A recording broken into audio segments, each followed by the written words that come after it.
নমস্কার, চলে এসেছি আমার ছাদে। আজকে আপনাদের সঙ্গে আমার অপরাজিতা গাছগুলো শেয়ার করব।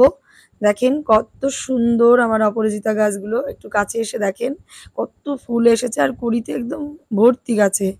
তো আরেকটা আরেকটা গাছও আমার আছে। এটা কি দেখেন কি সুন্দর।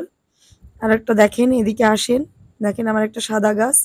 কত সুন্দর সাদা গাছটা, কত থোকা, থোকা ফুল হয়েছে আর কত ফুল হয়েছে। দেখেছেন? কত সুন্দর লাগছে। আর আমি গাছগুলোর কিভাবে যত্ন নিই সেটা আপনাদের সঙ্গে শেয়ার করব।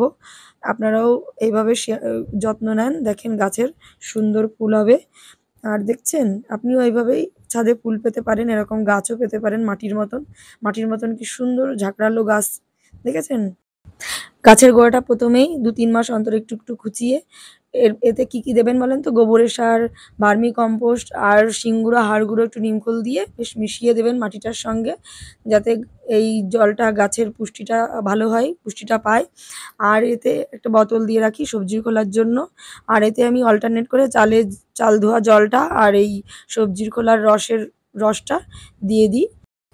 আপনারাও এইভাবে দেন, তাহলে দেখবেন সুন্দর ফুল পাবেন আর দীর্ঘস্থায়ী হবে গাছগুলো।